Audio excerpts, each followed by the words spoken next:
যে জেনারেল ওয়াকারুজ্জামান কি রাজনীতিতে বেশি ইনভলভ হচ্ছেন, বেশি রাজনৈতিক হচ্ছেন, রাজনীতি নিয়ে বেশি ইন্টারেস্ট নিচ্ছেন? হি ইজ মোর সোলজার দেন, মানে উনি কি সোলজারের চেয়ে একটু বেশি হচ্ছেন কিনা? ধন্যবাদ মহিউদ্দিন ভাই। প্রথম আমি, আপনি যদি পারমিট করেন, আমি একটা ব্যাপারটা বলতে চাই। 5 অগাস্টের ব্যাপারটা যদিও রুশ বলেছে, আমি আপনাকে just একটা সিনারিওতে বলি। 5 অগাস্টে যেটা হয়েছে, 5 অগাস্টে আপনার সিনারিওটা অনেকে কিন্তু আমরা বুঝতে পারি না।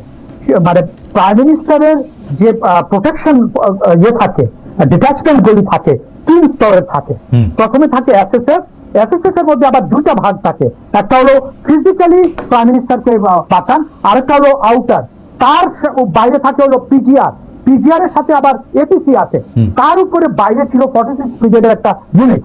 আপনি বলেন সেদিন যদি যেমন ওয়াকার, যদি আমি যে কৌশল হোক বা যাই করো, সেদিন যদি যেমন ওয়াকার যদি সঠিক ডিসিশনটা যদি না নিতেন, আমি আপনাকে বলে দিই, আমি আপনাকে লিখে দিতে পারি এখানে আরো কয়েক হাজার লোক মারা যেত সেদিন ওখানে। সেখানে যে ওয়েপন্স ছিল, যা ছিল, ওটা আমি আপনাকে বোঝাতে পারবো না। আমি একই কথা বলে দিই, যেখান থেকে শেখ হাসিনা পালালেন হেলিকপ্টার থেকে, আমার 1990 সালে আমার টেন্টটা এক্স্যাক্টলি 800 থেকে 1 কিলোমিটার দূরে ওই প্যারেড স্কোয়ারের মধ্যে ছিল।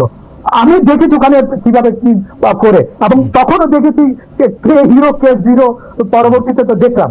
এখন আসা যাক আপনার যে প্রশ্নটা আমি নিব, আমি বলবো John Walker is the possibly least political man as a person হিসাবে। আমি আবার রিপিট করি, আমার দেখা মতে he is the most least political man। আপনাকে যদি আপনি আগের ওনাদেরকে যদি কম্পেয়ার করেন, হ্যাঁ, he is not interested। সে যদি রুশ একটু আগে বলে গেল, সে যদি 3 দিন সরকার ছিল না, 5, 6, 7, 8 4 দিন, এবং সেদিনও কিন্তু যদি ওয়াকার যদি বিশেষ থাকতেন বা পলিটিক্যাল ইয়ে থাকতেন, politically ambitious থাকতেন, তাহলে he could have taken power. Nobody is there, nobody is there to challenge him। তো ওখানে উনি করেন নাই, বাট উনি কিন্তু আমার কাছে এখনো মনে করি, আমি আবার একই কথা বলবো, আমার কাছে possibly he is one of the most least political man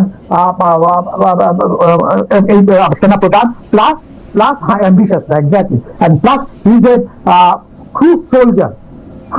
এই জন্য দেখেন না, এই যে চেন অফ কমান্ডে যে রাখতেন, এই যে flow of information is very important আছে। এই যে দরবারটা নিয়েছে, এই যে অফিসার অ্যাডজাস্ট করেছেন, this are one of the mechanism in the army chain of কমান্ডে ফ্লো অফ ইনফরমেশন করার জন্য। That's what the soldier does, that's what a commander does, that's what John Walker did.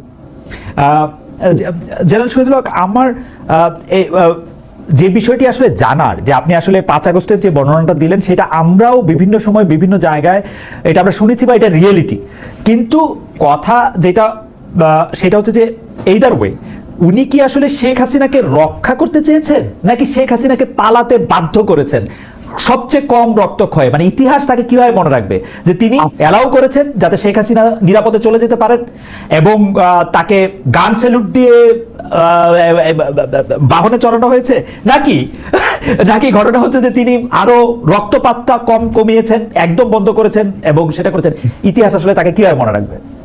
ইতিহাস মানে আমার কাছে, আমি তো আগের যত সব রুশ তো বেটার স্টাডি করেছে, যে বাংলাদেশের সেই স্বাধীনতার পর থেকে যে কুগুলি হয়েছে, ওখান থেকে আমি বলি this was one of the list, মানে ব্লাড বাথ হয় নাই।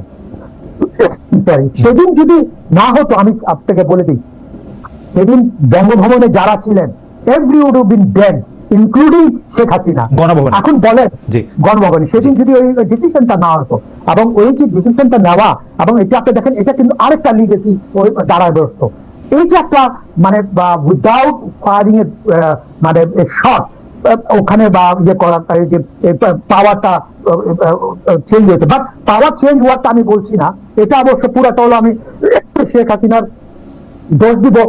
আমাদের এরকম রেভলিউশন, যেমন আমি অনেককে বলি যে রেভলিউশন বাংলাদেশে this is not the first time, we have seen আরো আগে 3টা দেখেছি, but this the first time যেখানে নাকি লিডার হ্যাজ ফ্লেড, দেশ ছেড়ে পালিয়ে চলে গেছে, with her cabinet, with her hundreds and thousands of cadres, leaving millions of supporters behind and left to the elements for being killed।